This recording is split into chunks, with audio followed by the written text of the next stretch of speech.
Et salut à tous, c'est Inezation. Aujourd'hui on se retrouve pour le test de Dual 293D. Donc ce que je vous montre actuellement c'est le L293E. C'est le fameux circuit intégré à 20 pins que j'avais parlé dans la vidéo théorie.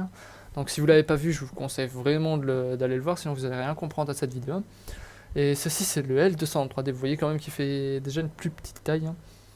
Donc je vais le placer sur le truc et on va faire tout le circuit ensemble et ensuite eh bien on va le programmer, hein, parce que c'est quand même un des trucs les plus importants du robot, hein, la programmation, sinon il fonctionnera pas. Donc voilà. Donc le principe d'une breadboard c'est très simple. Toutes les pistes que je montre ici sont verticales et ici sont horizontales, hein. Donc sur le schéma vous le voyez bien. Ça veut dire que toutes ces trous là en fait sont raccordés ensemble. Ce qui permettent de prendre plusieurs points de mesure à partir du même endroit. Donc ça c'est les moteurs. Les câbles sont assez amochés, hein, je vous l'avoue. Mais bon, ils ont quand même bien servi. Donc là je vais tester le moteur en haut à gauche. Et bien c'est parti. Je cherche un peu mon bordel, hein, parce que sur mon bureau, vous voyez tous les câbles dans le fond qui partent à gauche, à droite. Donc ce que je vous conseille, c'est une pince coudée, une pince à bec coudé et un tournevis plein pour enlever les IC. Et on n'enlève pas les IC à la main, sinon vous allez piquer toutes les pins, ça va être un carnage. Je parle par expérience, hein. Donc là, je vais relier les deux grounds, hein, ils sont tout au milieu du circuit intégré. En sachant, n'oubliez pas qu'il y a une position adaptée au circuit intégré, hein, je l'avais dit dans la vidéo précédente. Elle ne dure que 6 minutes, je suis plutôt content pour une vidéo théorie, hein, parce que c'est chiant la théorie. Mais bon, il faut quand même y passer pour comprendre comment il va fonctionner notre robot. Donc je vais vous faire des petits schémas en bas de la vidéo pour vous montrer comment ça fonctionne. Quel raccord je suis en train de faire avec les straps. Comme vous voyez là, ce que je viens de dire, hein, je viens de relier les deux grounds ensemble. Le tournevis. Hop là, et là techniquement je vais mettre le schéma en bas. Et maintenant je la raccorde à la ligne générale des grounds. Je sais pas comment on appelle ça. Au moins, c'est tout. En gros, c'est sur cette ligne là qu'il va avoir le plus 5 volts et le ground.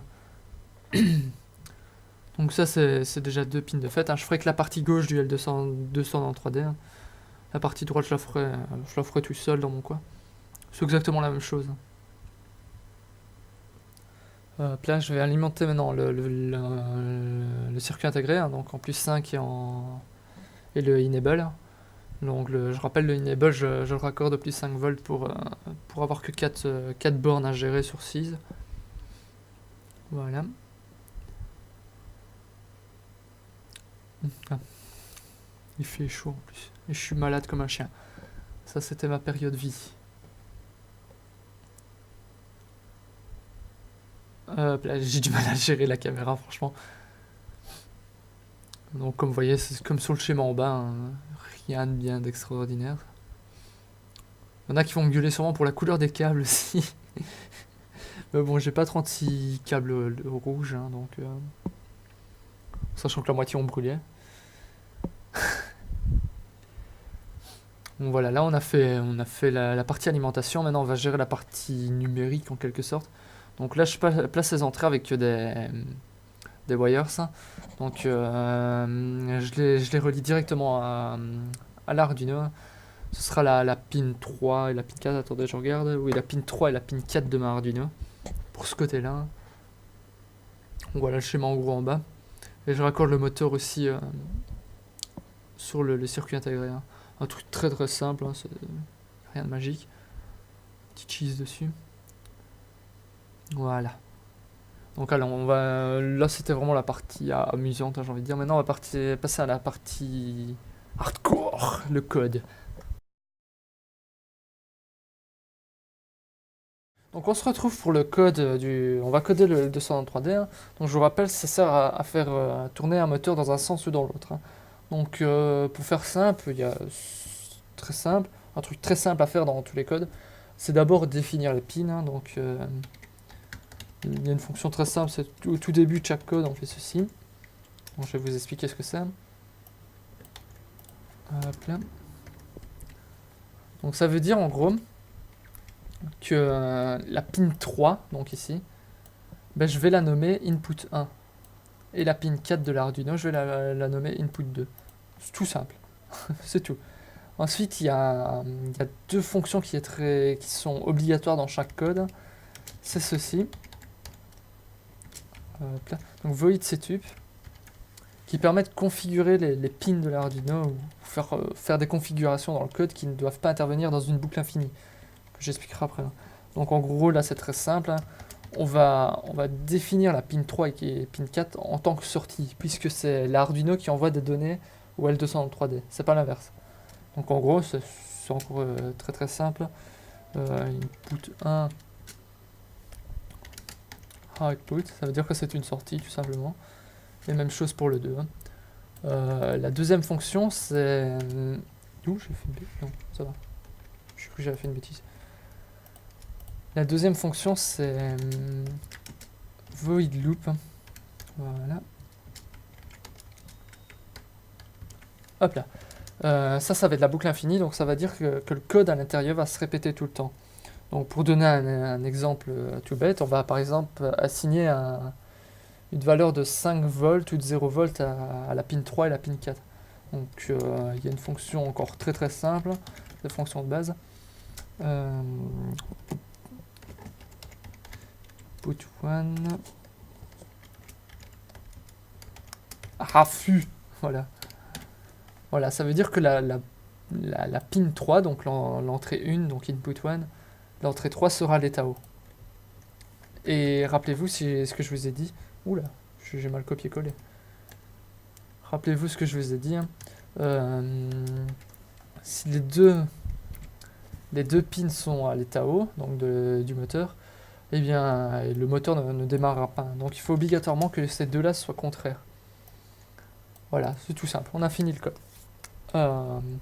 Donc si vous avez des commandes, non, je rigole. On va rajouter quand même un petit peu de contenu. Ceci, on entend le glacier au fond, j'espère que vous l'entendez pas. Comment j'ai fait ça moi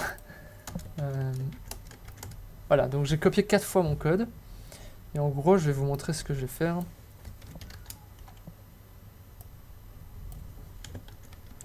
Hop là. Hop là. Donc en gros, ici, c'est nos fonctions de base. Donc en gros, il ira dans un sens que je ne connais pas encore. Pendant 5 secondes. Donc delay, ça 100 millisecondes. Donc là, il y a 5 millisecondes, donc 5 secondes. Ensuite, il s'arrêtera pendant 5 secondes. Donc vous voyez, le même état, donc ça ne change pas. Et après ces 5 secondes, donc il ira dans le sens inverse que la première option. Après ces 5 secondes, il se réarrêtera, donc toujours la même chose. Et donc après ces 5 secondes d'arrêt, il reprend au tout début dans le sens de base. Voilà, c'est tout ça. Donc je vais brancher ma Arduino et on va tester ça. Donc là, c'était vraiment les bases du code. J'espère que vous avez tout compris, parce qu'il n'y a pas grand chose à ne pas comprendre. Donc on se retrouve juste après. Et donc voilà le résultat. Ça fonctionne parfaitement, ça tourne dans un sens dans l'autre. Désolé de la qualité d'image en passant. J'ai pas mieux, hein. Je vais pas me payer une caméra pour ça non plus. Il y a eu deux petits soucis durant le montage. C'est que j'ai remarqué que j'avais fait une petite erreur dans le code. Hein. J'ai mis output au lieu de output. Et en gros, j'ai oublié le T. Et c'est parce que j'étais pressé. Et j'ai remarqué que les deux côtés doivent être alimentés. Donc le côté gauche et le côté droit. Le VCC et le ground doivent être accordés obligatoirement. Pourquoi, je ne sais pas, mais il faut le faire, c'est tout. Mais enfin bref, ça fonctionne, ça vous a montré les bases. On se retrouvera pour l'épisode 3 avec le sonar. Allez, ciao ciao, n'hésitez pas à mettre un j'aime et abonnez-vous pour suivre la suite.